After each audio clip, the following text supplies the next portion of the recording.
So when it comes down to it, it's sumac that really makes the dish pop. So today on the podcast, I'm lucky enough to have Marielle Smith, an amazing writer, publisher, podcaster. Uh, Reading through what you do, it's been a long list of stuff that you've got your hands in. And you're joining Yeah, me from the beautiful island of Cyprus, is that right? I am. Yes, and well, it's getting cloudy now, but I feel like we've skipped winter. Mm.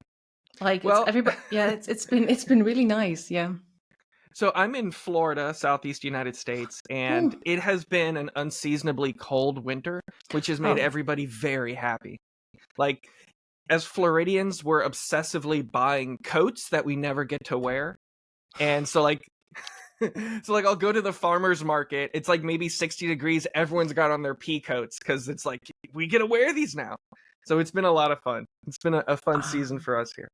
Oh, we were the other way. I think I've worn my coat, my proper winter coat, for maybe 2 times, and because so in Cyprus, winter just means rain, Mm. and the houses are not insulated at all.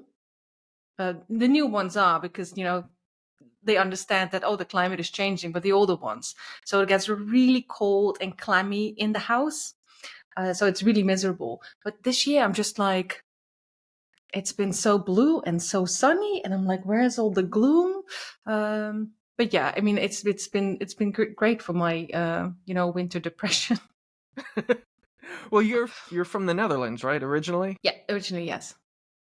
Okay. Yeah. So I've only spent I haven't spent a lot of time in the Mediterranean. I went to southern Spain last year, and it took a while getting used to not having climate control everything, because I guess that's just something that happens in the United States. But like, I'm not used to like sleeping in a sweaty room with the window open, and it's Spain, so everyone's partying 10 p.m. at night. That I was a didn't, hard because adaptation. so here, I mean, I have an AC right just Mhm. outside of the screen. So I have AC in every room, and I do try to do the whole window open at night for as long as I can. But at one point, it's just so the AC goes on. So yeah, everything here is very much climate control. So houses are not insulated. Almost nobody has central heating. Mm. But like, when a house comes up for rent that doesn't have AC, that means that the rent is going to be really, really cheap, Mm. because it's really not pleasant in the summer. That's So just yeah. yeah. All right, so we could talk about that for hours, but let's actually get to some Yeah. stuff that might be useful to the listeners. So, Yeah. I first met you because you reached out to me because I had a campaign on Kickstarter in the tarot space, Yes. and you asked about us sharing each other's projects to our respective email lists. Or backers to help promote each other. And that's something I have done in a lot of previous projects. So I was definitely open to that. And so, with that in mind, tell me a bit about the project you have on Kickstarter now and how you got to there. How I got it. So this is my fourth Kickstarter. Mhm. I started a Kickstarter in 2022, I think. Because so I'm a well, I I am a lot of things, as you already mentioned, but one of the things I am is a writer, and Mhm. I think, I mean, I've known Kickstarter for a long time, and some of my tarot decks and oracle decks come from Kickstarter. So long before I realized that people were using Kickstarter to publish their books, I was already familiar with the platform. But over the past 1.5 years, 2 years, it has really grown. There's a lot of authors on there now. It's really Mhm. it's like evolving every month. It's really, I think it's beautiful to be part of that journey. So I'm really glad that, even though it was a bit scary, first Kickstarters, I think every Kickstarter is a bit scary, every campaign, but the first one was really kept me up at night. But so that's how I got there. It's like I saw that authors was doing it as well. I was just like, let's just try. Let's just see what happens. So my current Kickstarter is for one of my tarot challenges. I do tarot challenges and I host them on Instagram. So they're freely accessible. But then I think a long time ago, somebody said, why don't you turn it into like a nice little book that people can just buy? And I thought, but it's freely accessible. Nobody's going to want it. And they said, well, you don't have to do it. But then, of course, the seed was planted. So I created the first one. So my first book under my own name, I have some novels out under a pen name. My first book on my own name was a tarot challenge book. And it did so well, as did all the other tarot challenges I did after.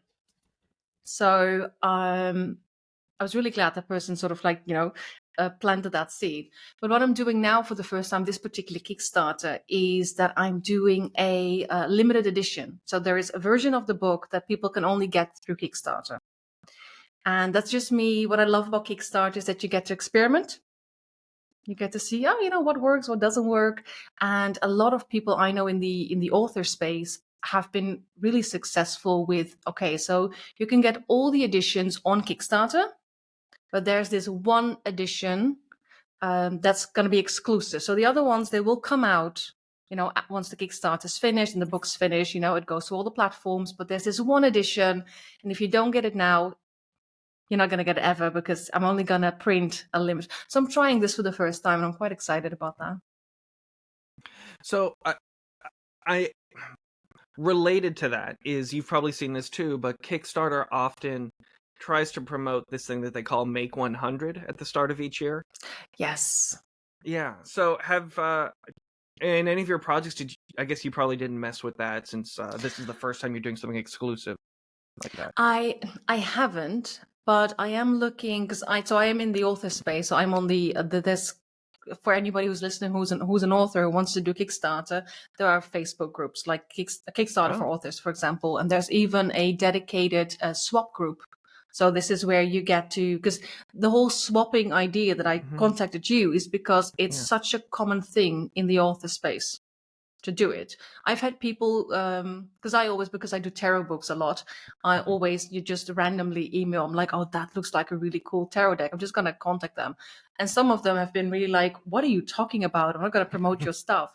And then, so I'm just really glad that you said, oh no, like I've been doing this with, I was like, okay, so it's not that uncommon. It's not just me just, getting into this other area, this other field, and be like, yo, let's swap each other's, like, let's cross promote. So, so in these groups, a lot of people are now playing with, because I think it's since Kickstarter for authors has become a thing, or it's becoming a bigger thing. We've had 2 Januaries. So I now see people. So every year people are doing more interesting things. I think for me, I haven't done it because I haven't had the idea that, okay, what can I do with that? But it can be as simple. I mean, my brain likes to complicate things, but it can be as simple as, I have this book, and it's, you can get the ebook, you can get the normal paperback, but this particular version, I'm only going to get 100 copies. That's the only rule they have. So it doesn't have to be complicated, but in my head, it becomes really, really complicated. So I'm like, okay, what cool thing can I do that I only have 100 of? So I haven't had the idea yet. So with me, I came into Kickstarter originally from the board game space as someone who consumes a lot of board games. And one thing that happens a lot in the board game space is Kickstarter exclusives. And years ago, that used to be the main reason why people would pledge on Kickstarter, was just to get those exclusives. And I never really cared about the exclusives. I mean, I'm much more interested in playing the game than all the unnecessary bells and whistles. But that being said, because that does become a draw, I did it on I did similar thing on 2 tarot decks ago, which was the second printing of my erotic tarot deck, Eros Tarot. As stretch goals, I made additional major arcana cards. And oh, that's cool. So I had the manufacturer print those and just package them up separately. It ended up being 5 cards I got unlocked. And those were based on ideas that I had from my Oracle deck previously. And so I told the backers that they would not be sold online, and they would just be exclusive to the Kickstarter people. But I had a lot left over. So I made sure that in the fine print or whatever, it still allowed me to sell them in person. And because nobody was buying them on their own, it ended up just being a free gift if somebody bought the deck from me at a market or something like that. But they're not available on my website. So I still had that outlet to get rid of the extras, which wasn't a lot. There was like maybe 25 or so left over. But that definitely, I feel, it allowed me to get people to want to pledge so that they get extra cards, because I've noticed that in the tarot space, I mean, it's hard enough to make 78 cards, but throwing some extras in there gets people excited. So Yeah. But I have a lot of people ask me, like, so when are you going to do your own tarot deck? And I'm like, that is not, like, I don't see that anywhere on my journey ahead. I think that is because I'm not graphically inclined, as in I don't draw, I don't. So I would have to meet someone who's like, yeah, I can do the actual imagery, and then I could maybe write the rest, right? That would be a great collaboration. But by myself, I'm not like, oh, let's just actually spend all this time creating a tarot deck. But also because I'm like, there's so many out there already. Yeah. But I know exactly, like, this one, my favorite Oracle deck I got 2 years ago on Kickstarter, and it started out as this 27 card deck. And I was like, this was just like, I fell in love with it as soon as I saw it. I was like, this was actually one of the person and that I wanted to do like a cross promotion with. And I said, okay, so I'm first gonna back your deck, and then I'll come back and I'll finish this message about cross promoting with you. But one of his stretch goals was doubling the deck. Oh. So of course, like, I was really excited, but I think that really helped with people promoting it. Right. Because you have 27 gorgeous cards, and now you can get literally 54. And the price wouldn't change for us. We already pledged for the complete deck. So I think that's one of the most intense stretch goals I've ever seen. Like, just completely doubling. Yeah. But I think it really helped because everybody was going crazy for it. That sounds to me like a recipe for financial ruin to have something like that in your, I don't know. I mean, I have not discussed with this. I have never asked this person, like, okay, what's the profit after?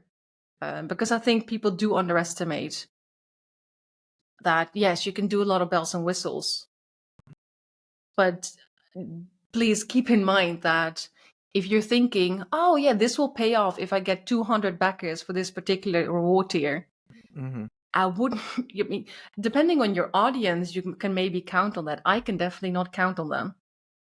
So I have to be very smart about the bells and whistles that I offer in my campaigns. Yeah.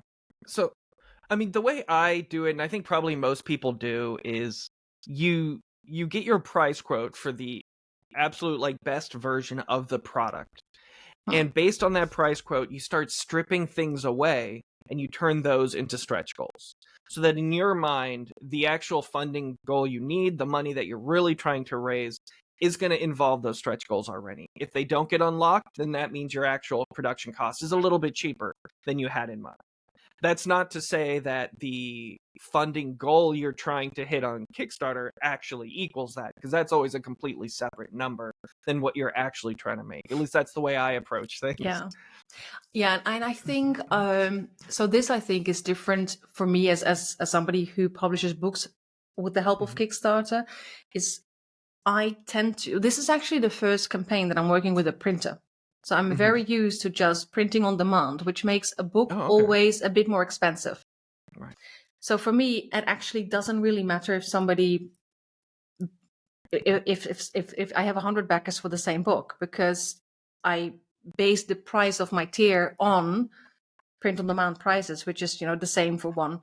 So this is the first time I'm actually working with a printer. So I did have to go, like, I made this whole list. Okay, so if I think they did like 0 to 10 and then 11 to 25. So I did like, okay, so what are my margins? And I just told myself, you have to base your tier price on what if you only get 10 backers for this book?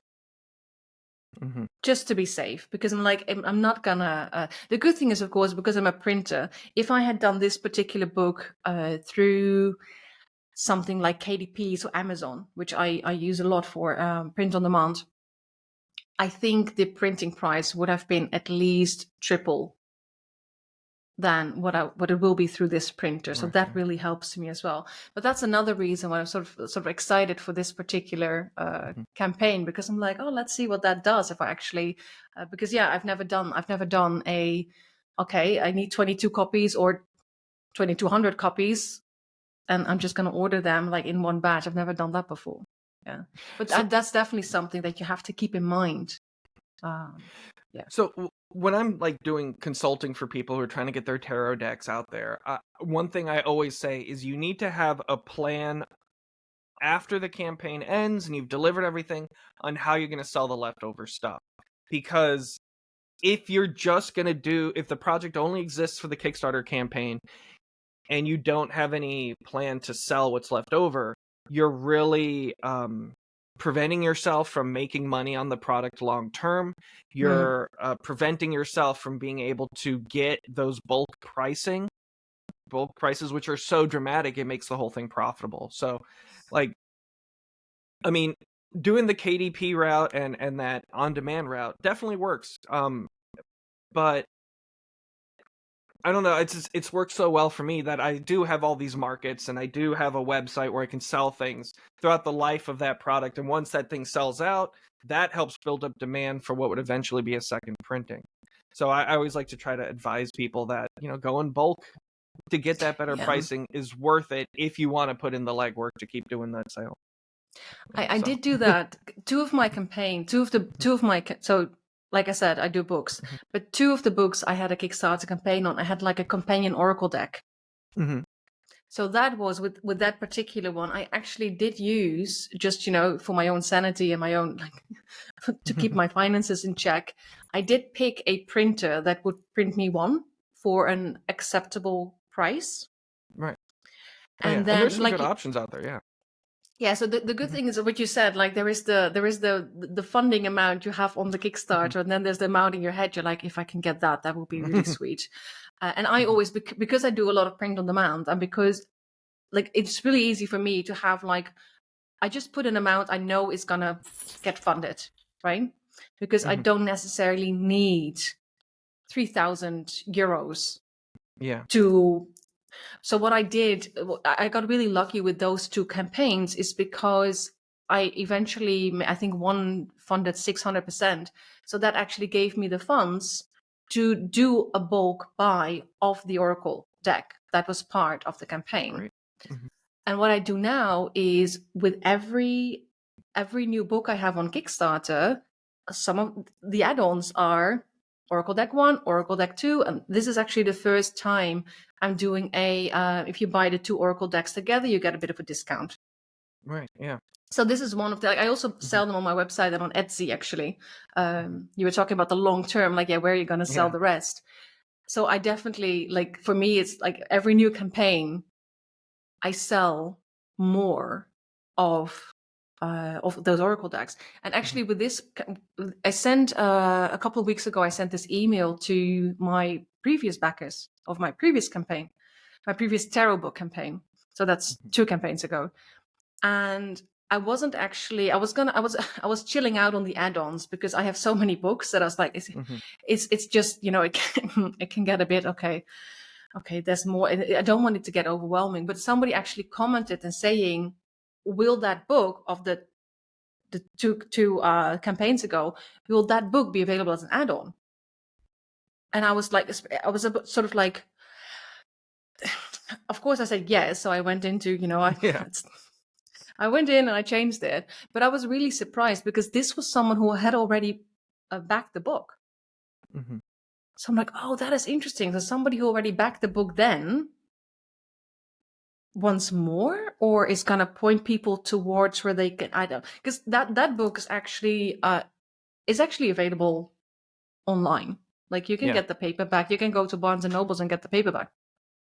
And also, like, if you go Barnes and Nobles online, you can get the ebook.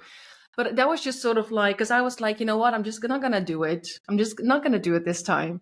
And here I was finding myself, okay, putting all the add-ons, putting all my books in add-ons. I was like, okay, let's just do it, because it is true. And I think for me, it was just, I feel so repetitive, so I get a bit lazy about it. But it is true that a lot of the money comes in from selling backlist. Yeah, and it's, I'm glad you brought that up. That also happened to me recently too. Someone was like, hey, are you going to be selling that role-playing game as an add-on? on this tarot project. I'm like, well, they're very different, so I didn't really expect the audiences to mesh. And then it, just like you said, like, well, they could go to my website and buy that now.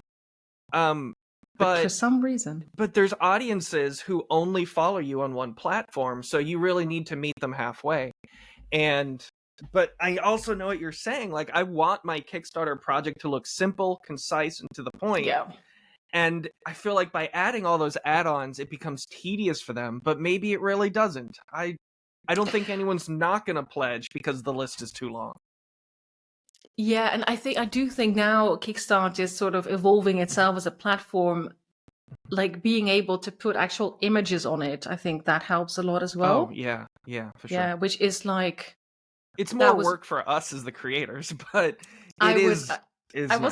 I wasn't gonna do it. I wasn't gonna do it. I was like, I just don't want to do it, because for me, like so I have this campaign. My next campaign is already in pre-launch, and for me in my head, that's a bigger campaign. This feels like a small in-between campaign. So I'm like, I just want to chill. So in the Kickstarter for Authors group, what you can do is ask people for advice. So you're allowed to share your campaign once, and then people will look and they will tell you, oh, there's a spelling error there, to you missed this, or I would change this up, or oh, you don't have enough pictures in there. So I actually got the comment from a few people. So you didn't put in the add-on graphics. Damn it. So I put in the add-on but I think it looks a bit messy, but it is for people because, the visual helps so much. And I do like so some of my add-ons are Oracle decks. So yeah, it's like, I hope that will draw people's attention. But I love what you said, and now I'm thinking, because with this person who commented, I was like, you already have the book and you can literally get it everywhere. So now, like, I've just no. I'm working on getting all my paperbacks on my own website as well, but I'm not entirely there yet. But generally, you could just go online and order it somewhere. So now I'm wondering, I wonder what you think about this.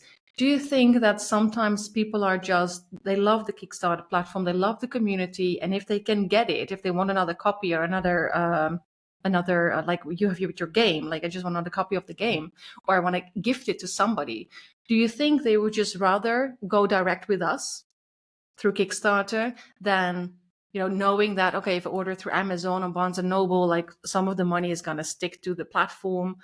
Do you think it's just like a principle thing maybe? That's a good question. I think if it was me, it's kind of hard to separate myself from that. But if I'm trying to put myself in the mind of that consumer, I'm assuming that consumer doesn't know that Kickstarter gets 10%, or up to 10%. The 5% plus credit card fee. Because I would make more money if they bought it from my website. Yeah, so really direct. Yeah, really direct. Yeah. But that being said, I think they like the idea, and I know I like the idea of getting a box of crap in it. Just one order with a bunch of different stuff. Yeah, that's true. They're like, okay, I can make this decision now and then be excited 6 months later when I get all these things in the mail. And I mean, that's kind of the joy of Kickstarter. It's a joy that is the complete opposite of like Amazon, where you get everything in 2 days. It's a joy of like everything feels like a surprise you didn't expect because you paid for it so long ago. And I think maybe that kind of rolls into it. Or they're like, hey, I'm really impressed with what this creator has. I want to put all these things as add-ons to help that stretch goal get hit. That's maybe giving them too much, but I'm hoping that's the case. As you were talking, I was thinking, it's just for them thinking, I might not necessarily want your current product, but I know I want another copy of that book because I want to give it to someone. So if I can help in any way to help you get your funding or your stretch goals, I don't know if that's giving them too much. I mean, the thing is, I think why I stuck with Kickstarter, because it is a lot of work. It's getting easier. And now I've done it a couple of times, but it is a lot of work. I think I stuck with it because it is no longer, you're actually in communication with people. Not with all of them, of course, but some are really sort of proactive about, like, they want to tell you like, oh, this is awesome, and really this is so cool, and so cool to be part of this. Well, of course, if you sell your stuff, even if I sell my stuff through my own website, there's not necessarily communication. Right. Yeah. But so I'm wondering whether it's like this. I think for me, this is why I stick with it, because it's just, and it's, I think for me, a kick is seeing the same people come back. Like, you see the same names, and then I think that is one of the reasons why it's a bit addictive, I think, as well. Yeah. So I want to quickly go back to something that we just touched on. This is something that, like, I didn't even realize internally until my current project, which is weird because this has always been the case, but I didn't realize it until now, that the add-ons add to your funding. And so in that regard, it's better to have a ton of options, because even if someone just adds a $10 envelope with some random junk in it, that raises their pledge by $10. And it's something you already had, something you were able to make, but it's also going to be profit that is then directed towards this new campaign. So it's like it's, again, that's also kind of another way to look at another issue with Kickstarter is, if you are charging shipping in your pledge, then that also raises your funding goal. Yeah. And I feel like that shouldn't raise your funding goal. No, I think they need to work on that, because that really bothers me. Yeah, because so I with do. That in, with that in mind, do you have any experience using BackerKit or Pledge Manager or Launch for your projects? Actually, so a lot of people in the author space use BackerKit. And they do say it's not intuitive. It's quite it's a bit of a pain to set it up. But I was like, you know what? If I'm going to do this, I'm going to do it right. But I actually got, and so I set it up, and then BackerKit emailed me saying, so this was during my first campaign. They said, okay, well, we're really glad you signed up for us, but you have a relatively small campaign for us, so we're not sure it's worth the hassle for you. That is really interesting that they reach out to you and say, we're really cool. Like, we're cool that you want to try and use this, but it might not be as viable for you financially because they also take a cut. So I was like, you know what? You're right. Like, I don't have, like, I'm this is one of the things that I love about what people do in the author space. We have some people who make crazy amounts of money on there, but most of us make a couple $1,000 each campaign. But we can do I'm sure you know this, I'm familiar with this, if you have good credit with a Kickstart, you've run a couple of campaigns, they don't care if you do campaigns back to back. So I'm like, this is only my 4th campaign and I'm already there. Because I always fulfill before I said I was going to fulfill. People are always very happy. So they're very generous. So for me, it's like, if I can, I don't need one big campaign every 2-3 years. I'm like, if I can do 2 or 3 per year and just have smaller campaigns, that's completely fine. But I think that's why, if I ever get this campaign and I'm like, or I get so many, like, if my audience grows to an extent that I'm like, okay, this is, because now I just copy paste everything into an Excel sheet. Right. And at one point I get to this sort of like, there are too many people, I just can't wrap my head around it. That's when I will move back to BackerKit or Pledge Manager. Like, do you use them? Because I'm assuming that, like, especially with, it's much more profitable to have that shop, quote unquote, shop open longer for people who are not in time to see your campaign. So my relationship with BackerKit has been dramatic, let's say. So I will always use, until Kickstarter comes up with their own version of this, I will always use BackerKit Launch. So if you haven't used Launch, I highly recommend it. It is free. It doesn't cost anything. It's basically just a landing page like Kickstarter will give you after the project gets approved, where you put a graphic, description of the project. You can put a lot more text there. You can put tons of graphics. You can put lots of links. And it's got a place where they type in their email address to join the mailing list. And then it'll send them off to your Kickstarter page or whatever. What's good about that is you can see it. So say you're not going to be launching until May. You can have that launch page set up in the next 20 minutes. and it's going to be publicly listed on BackerKit's impending project. So you'll see people just naturally find it and hit that button based on the description you have there and based on the graphic. So it'll just slowly start growing your email list without you even trying. But if you do try, it'll also show you all the referrers that brought people to that landing page. So therefore, you can run ads leading up to the Kickstarter project to get leads. And then you can see the successfulness of those ads, which is pretty useful. So BackerKit Launch, highly recommend it. Absolutely. If you have just the slightest idea of a project, create it on Kickstarter, even if you put nothing in there other than the project title, and then create the launch. Well, this is being recorded too, so. But you know what I'm gonna do after we're done recording, right? Yeah. So, like, for example, I have a board game that I've been working on with my wife about propagating houseplants. And it's not going to launch probably until Q4 of this year. But I've created the project on Kickstarter, and all I put in there is a title. There's nothing else. But because I created it, I can now create a BackerKit launch page that links to it. And I can just focus on setting up that launch page, which again is just one landing page and a place for people to type in their email address. And that'll slowly start generating leads on its own just from existing. But I can also put another link on my website that goes to that launch page. And then once that's kind of got its own, I guess, life, its own breathing, then I can start focusing on the Kickstarter page. So you can use BackerKit Launch without using BackerKit? Correct. Yes. Yeah, without using the BackerKit Pledge Manager. So you can use the BackerKit platform without actually... Yep. Yeah, Launch is free to use.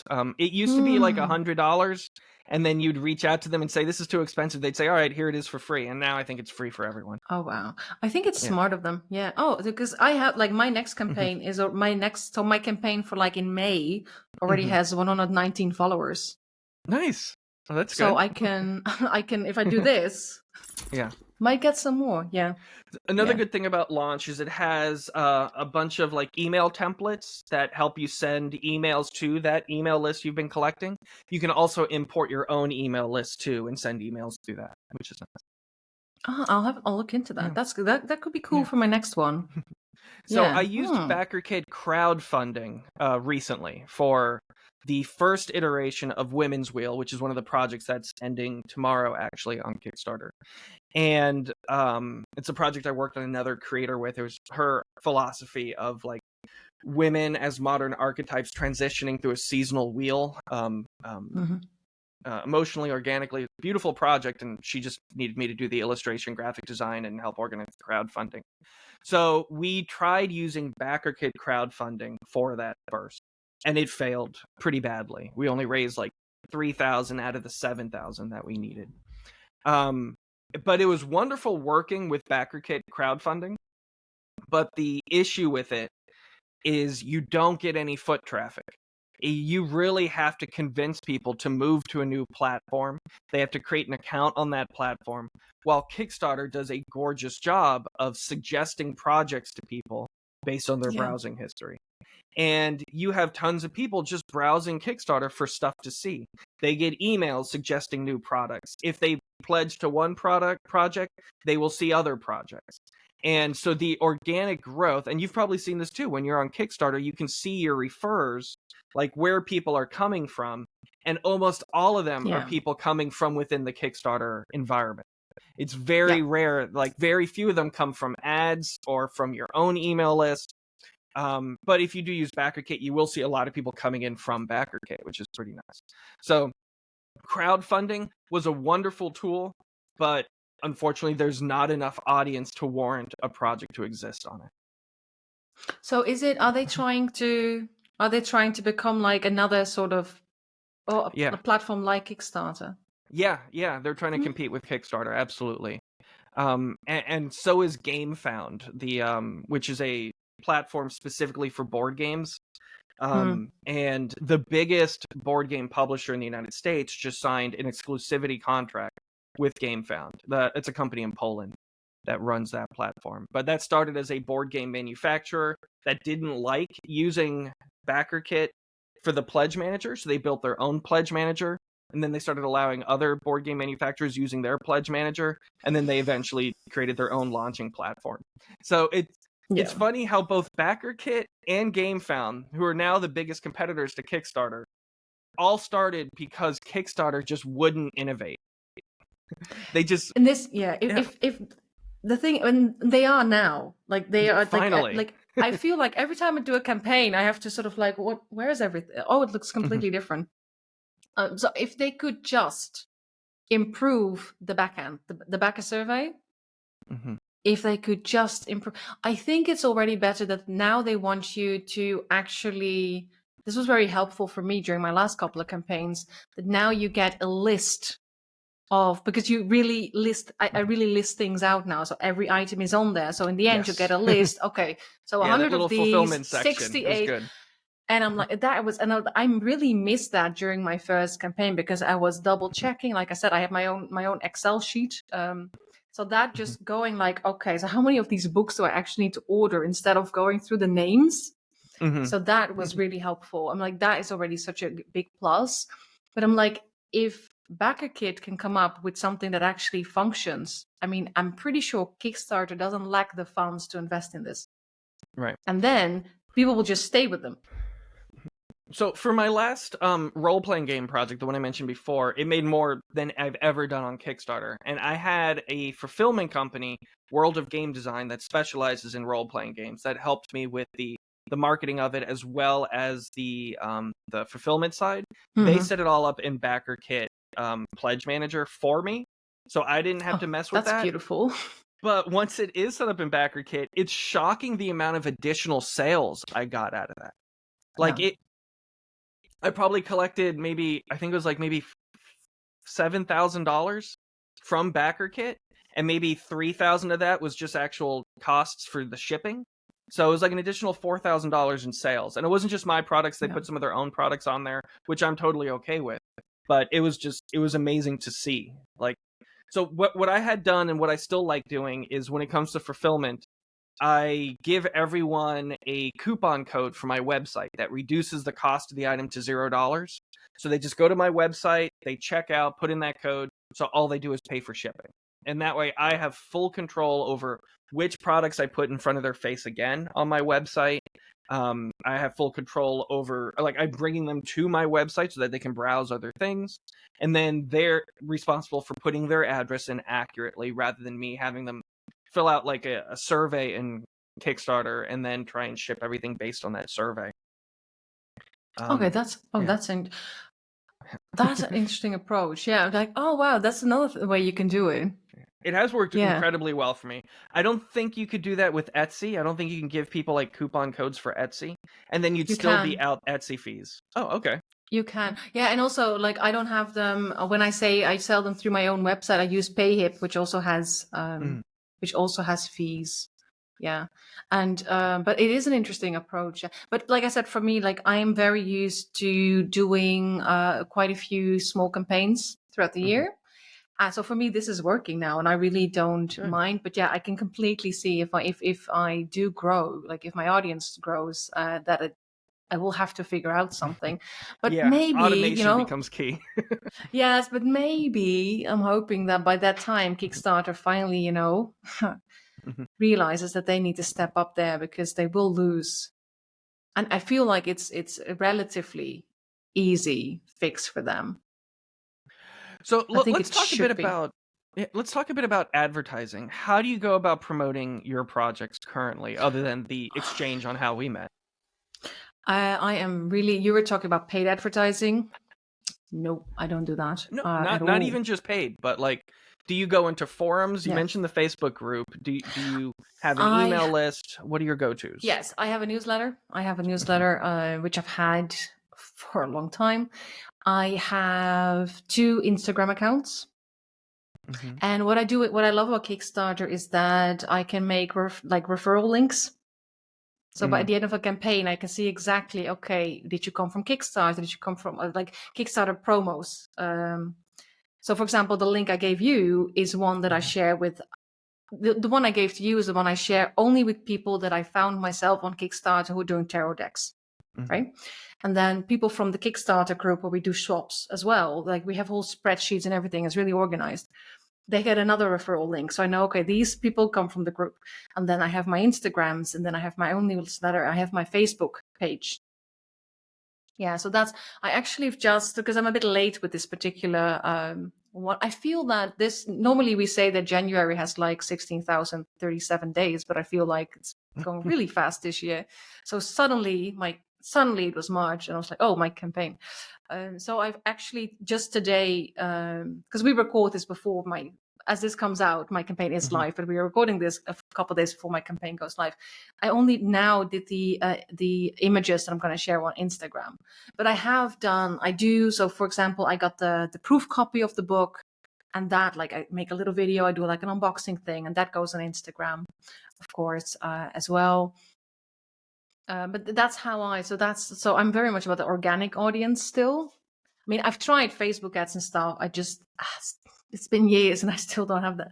I'm not getting the hang of it. But yeah, so that I'm really relying still on my own audience and the Kickstarter platform. Yeah. I mean, just I've noticed with the Facebook ads, I get a lot of clicks, but that doesn't translate to a lot of pledges. And I think it's because people, they see the ad, they're excited about the project, they click on it, and then they're like, what is Kickstarter? So I try to make it target people who also like Kickstarter, but I think if it was a product for sale on a website, ads would be a lot more valuable. I haven't tried doing that. I really should, because I have the website. I've just never tried. It just feels weird to spend money on ads if I'm not trying to crowdfund.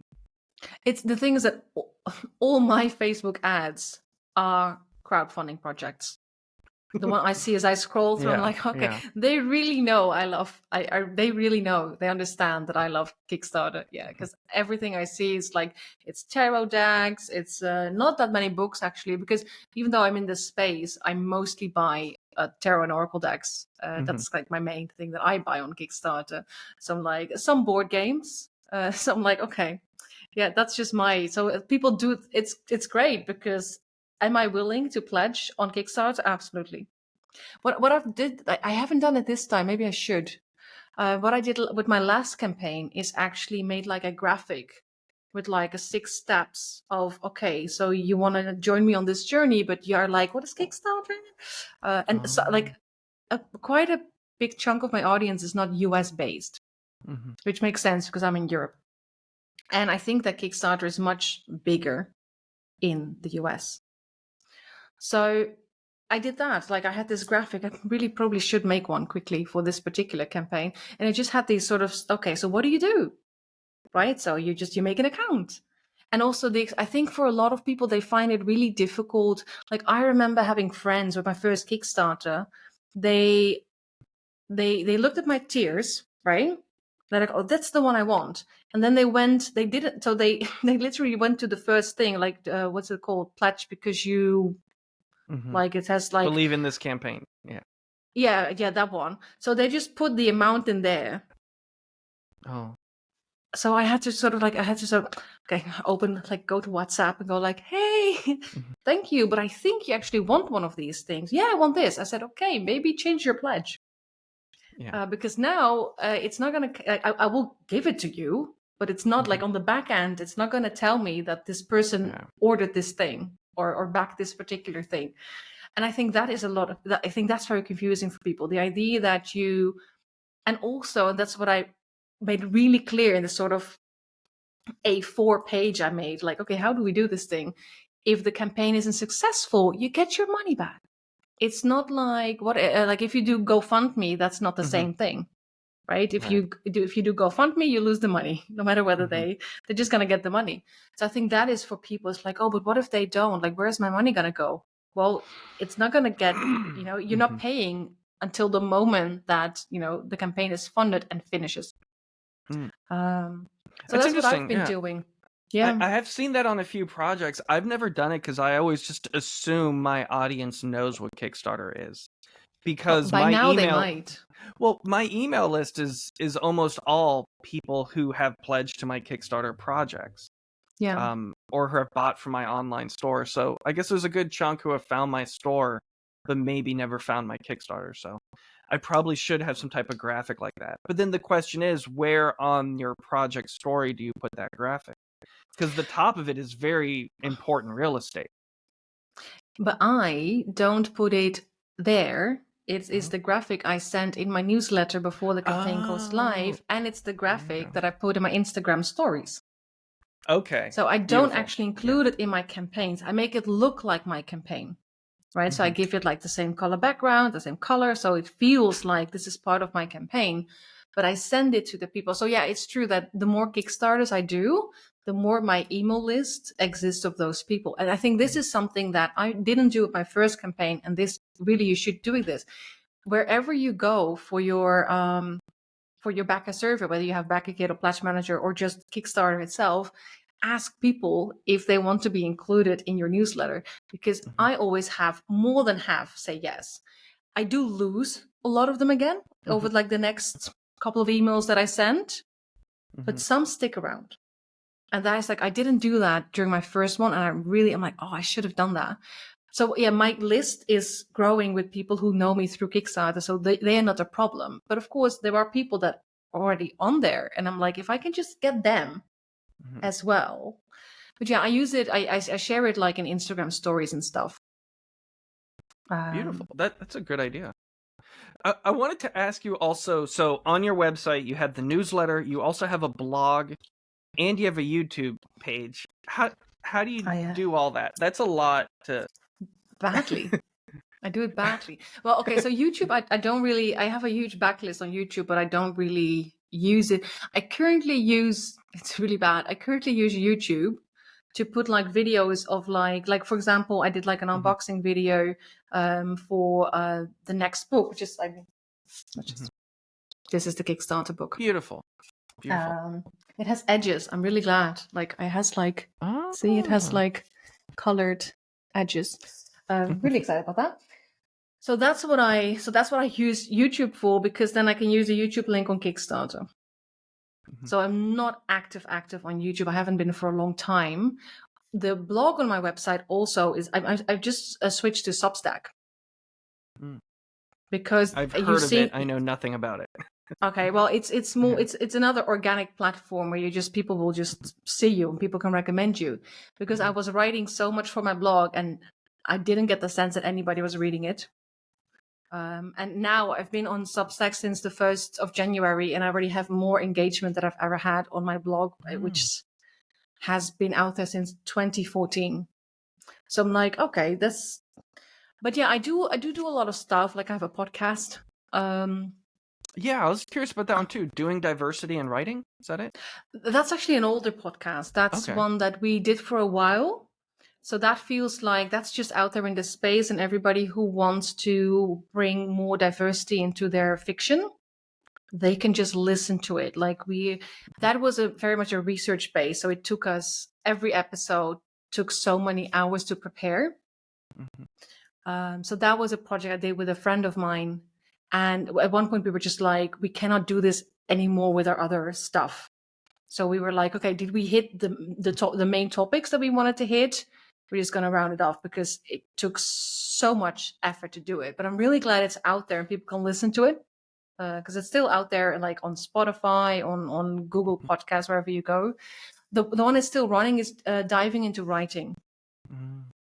That's the one that I cannot remember when I started that. But that's the one. It's a bi-weekly one. Is that just you, or do you have a co-host? No, I'm actually. It was started by 2 other people. And then during the pandemic, one had to sort of step back. And that's when I was invited in. I was once interviewed on that podcast.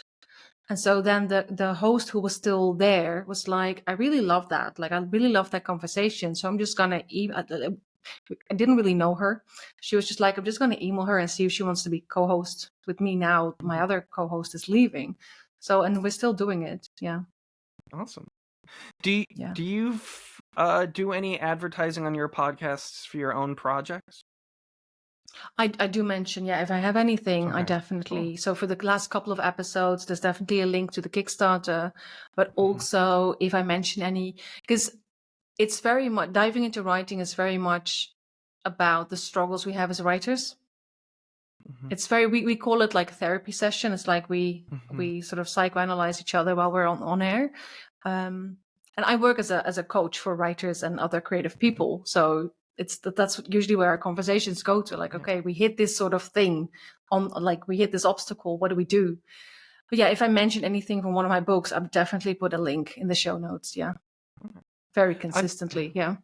I've been doing that too. Like, I recorded audio ads for my projects, and then I'll play them on this podcast before it or at the end, leading up to the project. And I don't have any way to track where those go because there's only so much information you can give out during an audio ad.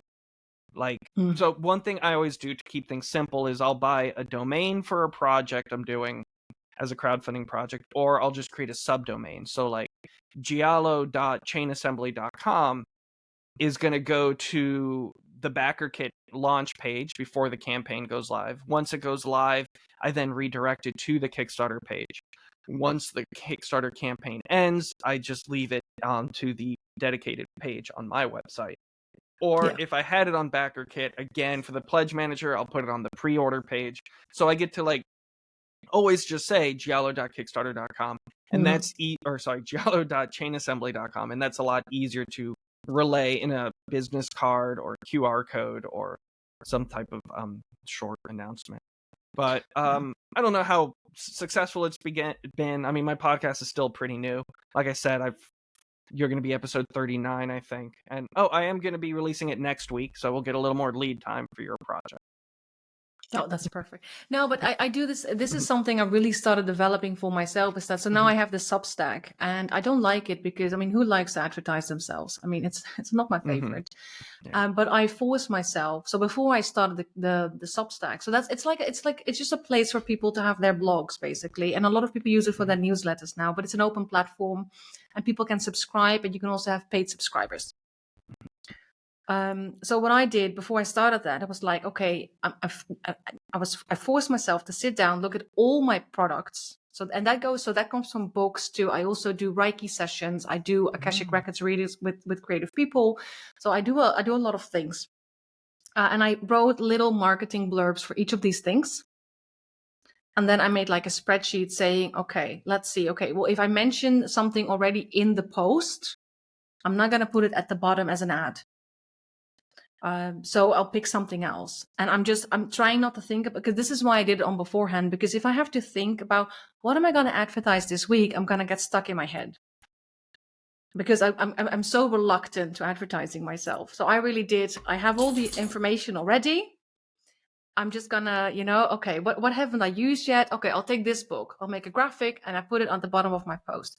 And I've recently started making audio recordings of these posts, which is now, it's now on Spotify. So it's not really a podcast. It's a combination of guided meditations and me just audio recordings of my posts. And yes, I force myself to do the audio ad. And it's not, I've like, there is so much reluctance, like it's really strong, but I do it. It's, and I don't know, I haven't seen, I cannot really, like you said, like it's really difficult to tell whether it works. But you do have to do it. Like there are so many avenues to just say to people. I think it's very easy for us to go, like, I feel like I'm everywhere. And it's like, people should know that, but you don't want to know how few people actually know. Like I have a relatively new Instagram account. And then somebody who I've been friends with for a very long time only recently learned that I have another Instagram account, and that is like ages old. Like, how did you miss? Like, how do people miss that? So I'm very, I'm becoming much more conscious that you have to repeat to people. This is where you can find me. This is where you can find this book. This is where you can find this service. And yeah, I also have a URL for everything. And on the URL at the bottom is like, you can buy this here, you can buy this here, you can buy this here.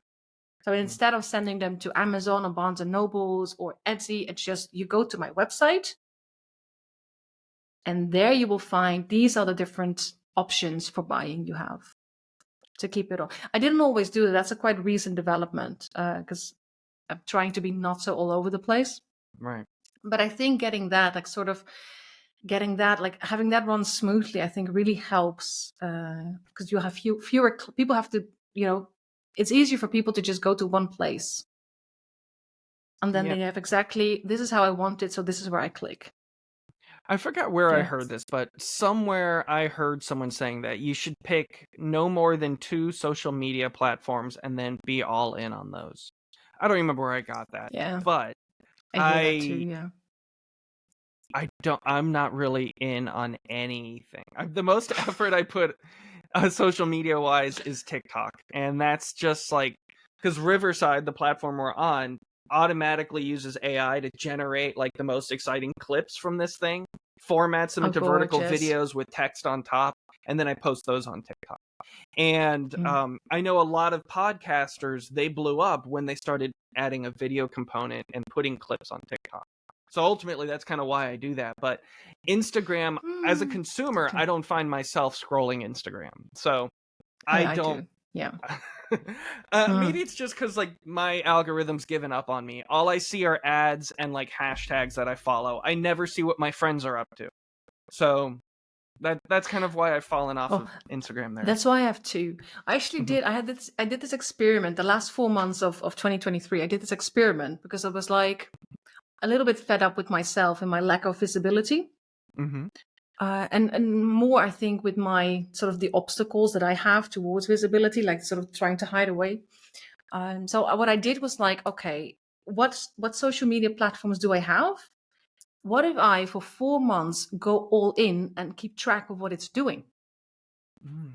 So I did, like, I was on TikTok almost every day, at least Monday to Friday. I was there with actual content, so not funny clips, actual content, right? Yeah.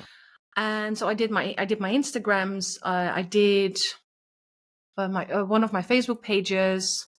I was more because I'm a bit flaky with newsletters. So I was more okay. Let's do that as well, like properly, like every so many weeks, stuff like that. And I just kept track, and I realized after 4 months, TikTok is not my place. It doesn't do anything for me. I maybe in those 4 months, I maybe gathered 11 more followers. And that's after having been on there almost every day. But one of my Instagrams exploded when I was consistently present, like every day. So I'm like, okay, that is great. My other Instagram is a mix of my friends and coaching people. And the other one is very much for the tarot. So this is where I share tarot spreads from my books, stuff like that. So the one is just like, that's always been my Instagram. So that's just also that's what I see what my friends are doing. So the other one feels more like, okay, this goes towards the tarot books that I do. So those are the things I do now. I'm like, TikTok is gone for me. Like I have the account, but I haven't logged in ages, right? But I really needed for myself to do the experiment and see, okay, I can have ideas because people were telling me you have to be in TikTok. I'm like, okay, well, let's see what happens if I'm on TikTok. Nothing. Okay, so now I don't feel guilty that I'm not on TikTok because it's clearly not my platform. So now I focus on Instagram again. Yeah, and I feel completely fine. I don't feel bad about that anymore. No. So I know one avenue that I severely neglect is newsletters. My website's built on Shopify. Yeah, my website's built on Shopify. And so like I don't want to send a newsletter if I don't have something new that I'm working on. And because I always try to make my brand seem like a team of designers instead of just me, I don't want to be very like personal with it, I guess. I want it to be like, this is what we are fulfilling. This is what is coming up next. These are the newest things, which is probably a detriment because I know like my day job is market research. So I know like for success, you want to picture a specific type of person that you're marketing to and then have a direct conversation with that person. I really need to try and do that more. But since I started the podcast, I feel like all of my emotional doorway is like, maybe that's not the right term, but the amount of vulnerability I'm able to give up is all coming out through the podcast. So I Yeah. can't really open up in any other avenues, which is strange. But maybe it's also just the amount of time I have to do it. I don't know. I do understand it, because what I now do on Substack Mhm. is the type of post that I occasionally wrote for my newsletter. Right. Okay. So this is for me. So my newsletter, the person I talk to is people, so creative people who are struggling, because all my nonfiction books are for creative people who are struggling. Right. Mhm. Except this, my Kickstarter that's doing now, that's the first tarot challenge I do that's not specifically dedicated to creative people. Right. So if I've had people do it on Instagram who are like struggling with addiction, and they feel like with the tarot challenge, they really got this sort of new start, because they've done a lot of this. So that was really beautiful to hear, by the way, that people halfway through the challenge telling you, oh my God, I'm struggling with this so much, and this gives me so much air. Wonderful. Like I can breathe. I feel like I'm ready to do this now. I'm like, oh wow, that was like, that's what you want, right? I'm like, a product for me is successful if one person really got something out of it, then I'm happy, right? So I have a different audience, right? So I don't do the posts anymore. So these days, yes, it is a lot of, you might have missed these podcast episodes. Oh, I do another Kickstarter. Oh, I have discounts here, like on Etsy or PayHip or Barnes and Nobles, wherever I have a discount running. So that is, I kind of now feel that, because like you said, I pour my heart out on Substack, which is now my new blog, right? And those posts, they were never meant to be as personal as they are. But I somehow really give myself away there. So yeah, I feel like I don't want to repeat that. So I'd rather use my newsletter to say, if you've missed my last posts, like, go here. And this is what so that's what I've been doing. So I'm not, but yeah, initially I was like, oh, my newsletter, I want to have that personal touch, but somehow it never, I think the difference is also, I only had like a few people who would consistently email me back, and it's always the same people. And I think feeling that you're not reaching people, or you do not get the feedback or how it's received, I don't think that helps, right? Like on now I'm putting all these thoughts about the creative process on Substack. I get lots more feedback. So I'm like, okay, so it's resonating, right? So that's great. So I can do, but when I put that stuff on my newsletter, I'm like, is it resonating? I don't know. So for me now, the newsletter is, this is what I've been up to. I hope you guys are all okay. This is what I've been up to. If you've missed anything, here's like the full, because I know I'm everywhere. So now in the newsletter, I'm like, okay, so here are all the things that I've been doing. And as you said, I'm not always aware, but I do a lot of different things. I'm not always as conscious of that. So that's how I use it now. But I know people who are very successful with newsletters. But it's I haven't found the sort of the golden ticket yet for what works. Well, yeah. I mean, I guess you and I are similar in that we don't want to do one thing. We want to do many things. Yes. And like, so I do a lot of art markets, craft fairs, things like that, where I sell my tarot decks and my art. And you'll always see someone who has one thing. It's like, oh, I wrote this book when I was a 10-year-old and I'm still selling this one book. And it's like, how I shouldn't, but I judge them. I'm like, how are you satisfied with having made one thing 20 years ago and you're still selling that one thing? Do you not have any creative drive? Do you not have any reason to create? Like, do you not picture the future? And you know, it's what just that different ways brains work, I guess. Yeah, you know what that makes me feel like? When you're at some concert, right? And then the band is playing this song that was like really popular like 10 years ago, and I always go like, yes, I really love this song, but I always feel a bit like empathically like, guys, how are you feeling that you have to sing this bloody song again, which was like really a great, like, which was, you know, came out 10 years ago, and you're still, and this is when your audience goes crazy. Like, you're here to promote your new bloody album. And I'm like, how? So yeah, I understand that you're like, you judge that because, but then again, like, so the coach in me is like, but for some people, that's what it is. They have this one thing that they need to create. you and I, we have a shit ton of things we need to create. Yes. Right. Yes. And we do. Mhm. And I also, and this is probably just from having been so long in the independent publishing scene, Mhm. like there it's very common knowledge that you won't start selling until you have some sort of a backlist. Mm. Right. So backlist is very important. And I see it even now on Kickstarter. And it goes the same for you, right? Like, are you going to sell this thing again? Oh, wait, I can actually use my backlist to create more. So I have, I bought both my Oracle decks in bulk.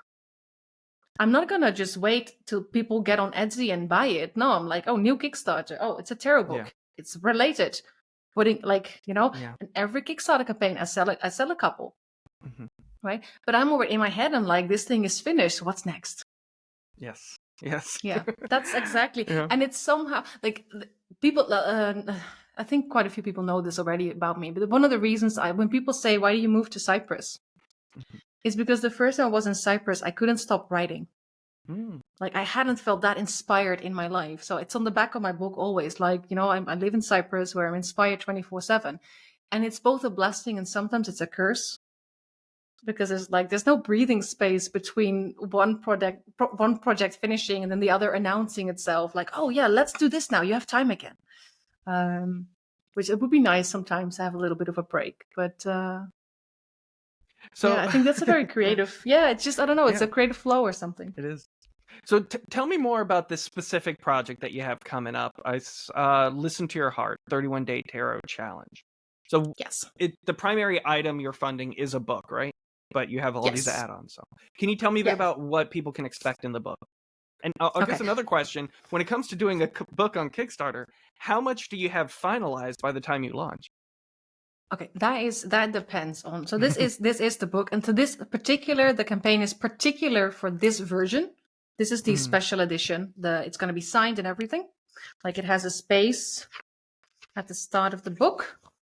So every book will first come to me, to Cyprus, and then I don't care where you are in the world, I will then send it to you and it will be signed by me by hand. That's like also one of the first times I'm doing that. So this is the main sort of, this is the main thing. Although every format will be available. I always sell PDFs of my books, which is really interesting. A lot of people like printing them and then just writing as they do their tarot draws. They like to, just write it down on the page, right? So on Etsy, I sell a lot of PDFs of my tarot challenges and also my other Mhm. tarot books. Actually, people really love to be able to print it and just scroll all over it. So this is the main thing. In terms of I always try, like I have a lot of services for creative people. So I do, like I said, I do Akashic Records readings and I do a lot of Reiki with creative people. Like my coaching is a combination of like life coaching, cartomancy, Akashic Records, and Reiki. So that's sort of like I use all these modalities in my coaching work. Mhm. So I always sneak those into my campaigns as well. So one tier, for example, is you get this version of the book, the special edition, plus an Akashic Records reading, right? So then they get a bit of a discount on that. But yeah, in terms of add-ons, I always do my previous tarot books. And I always do those because that is always my most profitable add-on. And I say most profitable add-on because I mostly sell the whole sort of the bundle of PDFs and ebooks. People get the ebook and the PDF often when I do an add-on, like a bundle. And it's the most profitable add-on because it doesn't cost me a thing. So it's pure profit, Yeah. right? Yeah. There's no printing involved. I own the ebooks. I own the PDFs. I love selling those. It's so fun.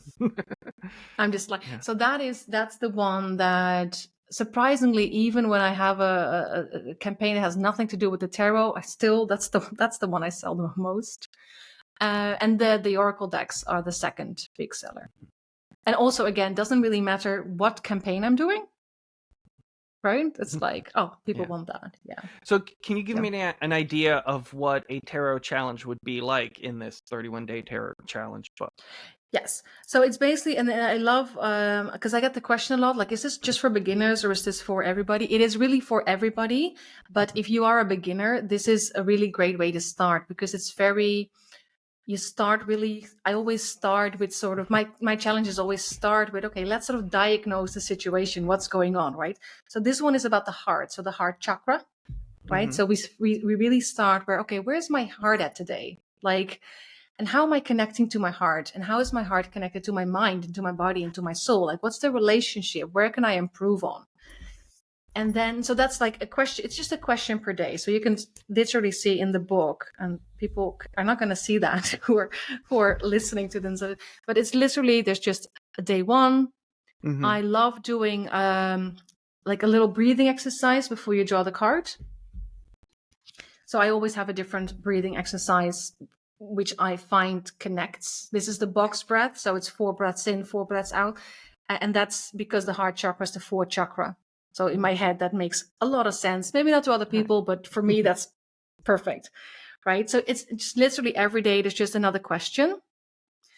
But like I said, my challenges are always like, okay, so what's going on? Like, where can we improve? What's the issue here?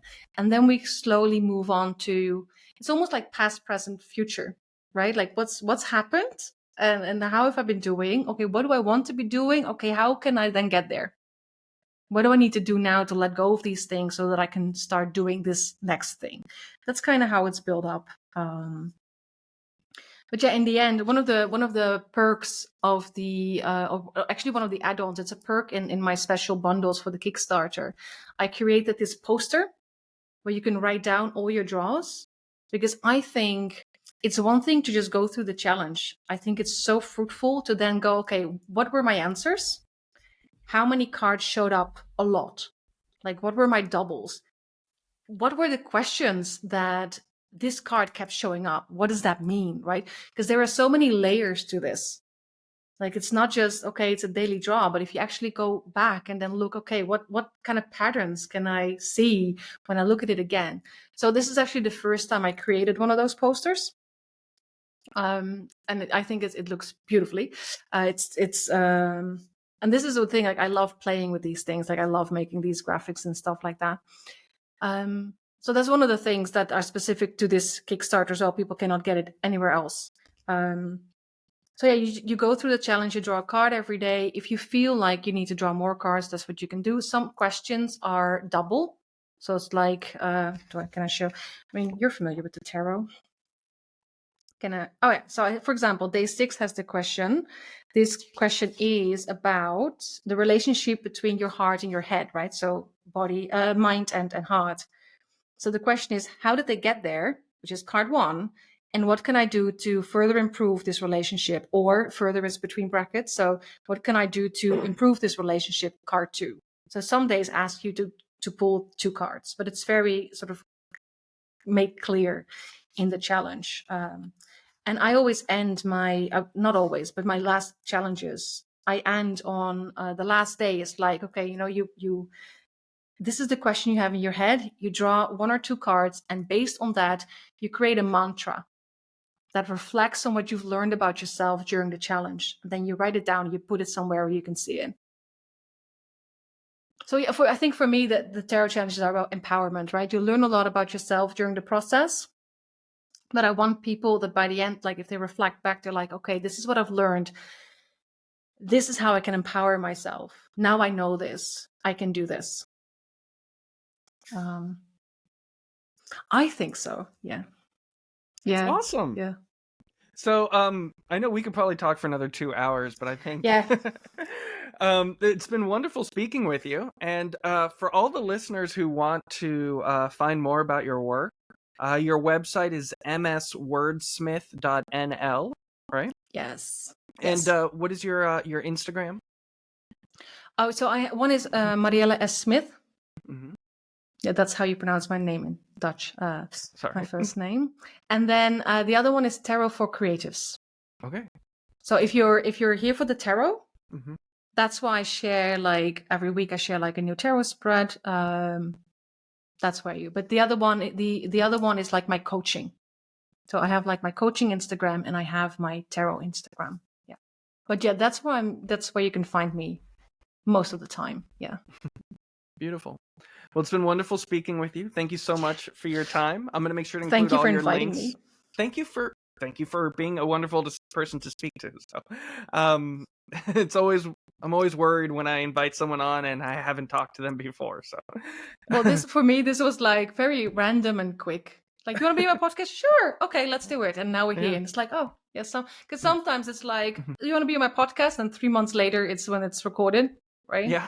And this was a bit faster. It's like, Yeah. okay, yeah, let's just do it. Yeah. Well, it worked out well. So, and you were Yes. wonderful to speak to. So, again, thank you so much, Thank you. Mariëlle, and good luck with your project. And I'll definitely be sharing it more than just the one time that I've already shared it. So, Same so for much. you. I'm gonna share yours as well because I really love the whole vibe it has. Oh, Yeah. thank you so much. I appreciate it. Thanks.